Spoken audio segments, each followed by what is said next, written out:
I found out my boyfriend dumped me over text while I was still in the break room, half-eaten bagel in hand, trying to process how it's not you, it's me could sting so much after 2 years together.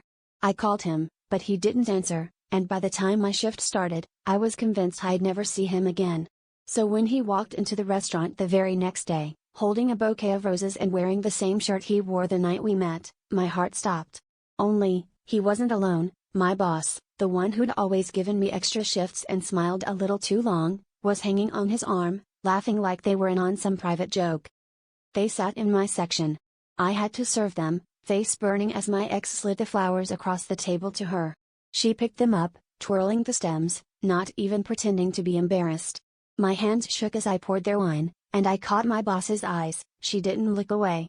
Instead, she leaned over and whispered something to him, and he grinned, the kind of grin I thought was only for me. I dropped a glass. My boss just smirked. The other servers watched, mouths open, but nobody said a word.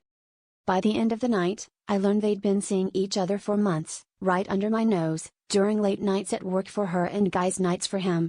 My boss said she'd wanted to tell me, but didn't want to complicate things. He just shrugged, as if it was nothing.